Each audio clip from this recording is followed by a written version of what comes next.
दासा माता की जय हो। दासा माता व्रत का था छुआ। एक राजा था, उसकी रानी कोमलंगी थी। वो फूलों की ओ सैया पर ओ सोया करती थी। एक दिन फूलों के साथ कच्ची कली भी आ गई। कच्ची कली के कारण उसे रात को नींद नहीं आई। वह करवट बदलती रही। राजा ने पूछा, प्रिया, आज क्या बात है जो तुम्हें नींद नहीं आ रही है? रानी ने बताया कि आज फूलों में एक कच्ची कली आ गई है। वह मेरे शरीर में वो चुभ रही है। इसी कारण मुझे नींद नहीं आ रही है। राजा ने शयन कक्ष में एक दीपक जलाकर रखा था, जिसे ज्योति स्वरूप कहते थे। ज्योति स्वरूप रानी की बात सुनकर हंसा। राजा ने हाथ जोड़कर उसे हंसने का कारण पूछा। ज्योति स्वरूप ने बताया कि अभी तो रानी को कच्ची कली के कारण इतनी तकलीफ हो रही है। कल सवेरे होने पर जब रानी का सिर का वो बोझ ढोना पड़ेगा, तब इनकी क्या गति होगी?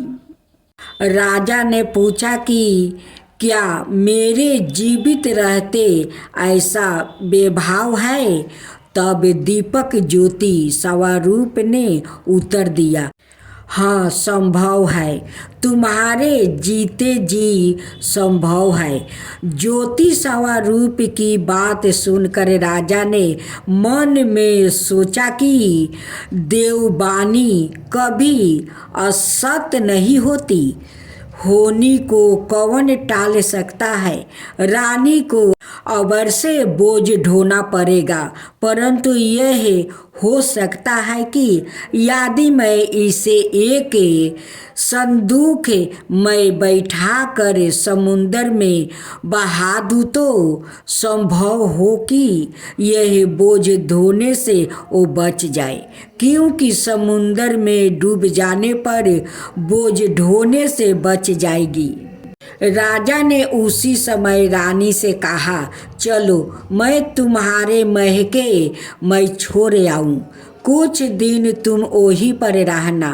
रानी बोली, परंतु महाराज, मेरे महके में तो कोई भी नहीं है, मैं वहाँ किसके पास रहूँगी? राजा ने कहा कि तुम्हारे गोत्रा संबंधी वहाँ बहुत अच्छी दासा में है, मैं उन्हीं के पास तुम्हें भेज देता हूँ। रानी ना राजा की बात मान ली। रानी ने बहुमूल्य आभूषण और कीमती वस्त्र धारण किए। तब राजा ने रानी को संदूक में बैठाकर वो नदी में बहा दिया।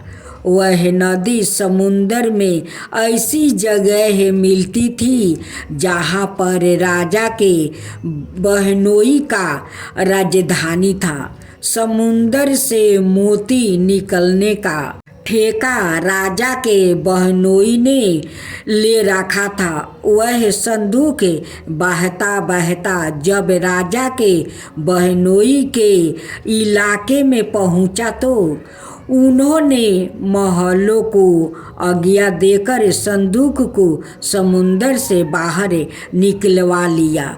संदूक को उसने अपने महल के ओ शयन कक्ष में भेजवा दिया और आदेश दिया कि मेरे पहुंचने तक इसे कोई नहीं खोले।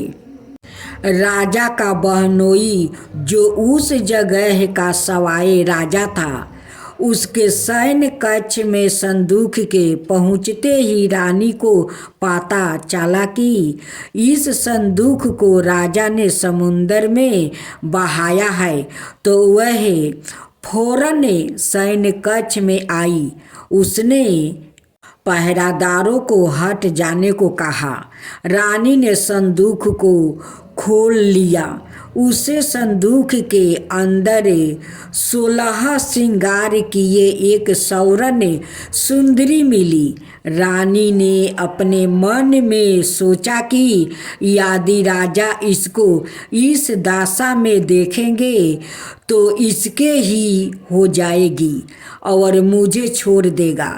इसलिए उसने उस रानी के सब जेवर कपड़े उतार कर उसे फटे पुराने कपड़े पहना दिया और संदूक में बंद कर दिया। राजा जब बाहर से महल में आए तो उसने रानी को अपने सैन्य कक्ष में बुलाया और रानी से पूछा कि क्या तुमने देखा है कि इस संदूक में क्या है? रानी ने उत्तर दिया कि मैंने कुछ नहीं देखा है, मुझे नहीं पता कि इस संदूक में क्या है। राजा ने रानी के सामने संदूक खुलवाया तो उसे संदूक के अंदर फटे पुराने कपड़े एक स्त्री दिखाई दी जो भिखारन सी लग रही थी।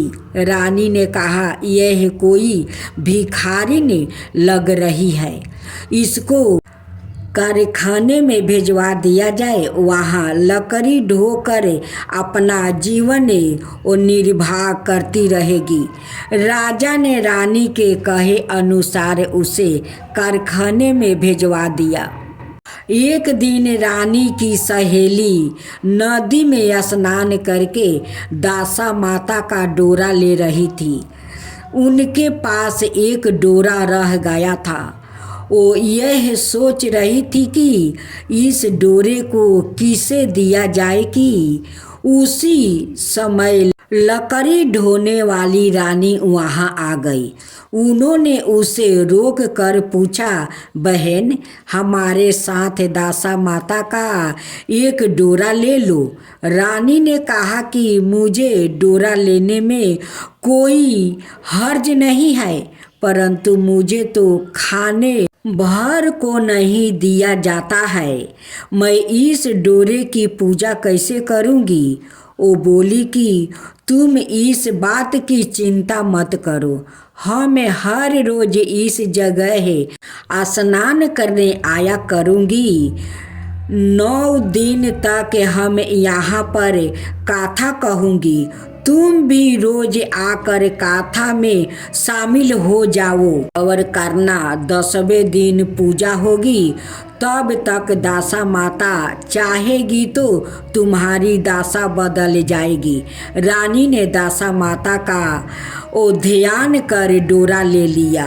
उसी दिन रानी के पति राजा को यह चिंता हुई कि रानी को संदूक में बंद करके बहा तो दिया था, परंतु पता नहीं उसका क्या हाल होगा। उसकी खोज खबर लेने के लिए राजा एक नौका पर बैठकर नदी के यात्रा करता हुआ अपने बहनोई के यहाँ पहुँच गया। संध्या के समय वहाँ अपनी बहन से बोला, मेरे हाथ पैरों में बहुत दर्द हो रहा है, किसी दबाने वाले को बुलाओ। तब उसकी बहन ने लकड़ी ढोने वाली भिखारिन को बुलाकर लाने की आज्ञा दी। उसे कहा, आज रात तुम मेरे भाई के पैर दबा दो। वह बड़े संकोच में पड़ गया। अपने मन में सोचने लगा, आज तक मैंने किसी पुरुष को छुआ तक नहीं है। रानी अपने भाई के पैर दबाने के लिए उस पर जोर डाल रही थी, इसलिए लाचार होकर उसने हाँ कर दिया। राजा के पैर दबाते दबाते रानी को उसके पाँव में पदम दिखाई पड़ा। रानी चुपचाप रोने लगी। उसके आंसू राजा के पैर पर टपक पड़ा। राजा ने उसे पूछा, तुम क्यों रो रही हो? तुम अपना भेद मुझे बताओ, मेरे द्वारा तुमको कोई हानि नहीं होगी। रानी बोली कि जैसा पद्म आपके पैर में है वैसा ही पद्म मेरे पति के पैर में भी था। पहले के दिनों की याद आज आने पर मुझे रोना आ गया। राजा ने उसे पहचान लिया। राजा बोला, मैं समझ गया, अब तुम्हें पैर दबाने की ज़रूरत नहीं है। तुम्हें भाग्य में जो लिखा था वह तुम्हें भोगना ही पड़ा। मैंने उसे टालने के लिए जो उपाय किया था उसका नतीजा उल्टा ही निकला। तुम्हें मेरे जीते जी लकड़ियाँ ढोनी पड़ी। सवेरा हुआ परंतु आदित्य राजा सो कर नहीं उठा और ना पैर दबाने वाली दासी ही कमरे में बाहर निकली। राजा की बहन को चिंता होने लगी। थोड़ी देर के बाद दासी कमरे से बाहर निकली और कारखाने में काम करने वो चली गई। रानी ने कमरे में जाकर अपने भाई को जगाया। उसका भाई बोला, मेरी तबीयत ठीक नहीं है, मेरा सिर दर्द कर रहा है, मैं अभी आराम करना चाहता हूँ, मेरा मन भी बहुत व्याकुल हो रहा है। राजा ने कहा, बड़ी शर्म की बात है, मैंने तुम्हारी भाभी को जानबूझकर संदूक में बैठा कर तुम्हारे पास इसलिए भेजा था कि इसे यहाँ आराम से वो रखा जाएगा, परंतु उसे तो यहाँ लकड़ियाँ ढोनी पड़ रही है। उसके तुमने सारा गहने कपड़े उतार कर उसे रास्ते की भिखारिन बना दिया है। उसकी बहन बोली, मैंने उसे नहीं पहचाना। उसने दासियों को भेजकर उसे चुपचाप अपना पास बुलवाया। उसके आने पर बहन ने अपनी भाभी से माफ़ी मांगी और उसके पैर पकड़ लिया। कुछ दिनों तक राजा अपने बहनोई बहन के रह कर रानी को साथ लेकर राजधानी में लौट आया। रानी ने अपने महल में पहुंचकर सुहागिनों को न्योता भेजी। बड़े धूमधाम से दासा माता के डोर की पूजा की और नगर में ढिढोरा पिटवाया गाया कि आज से अमीर गरीब सब दासा माता का डोरा लिया करो और श्रद्धा पूर्वक पूजा किया करो। जिसके पास पूजन पारण के लिए धन की कमी हो तो वह महल से ले जाए और दासा माता के पूजा करे।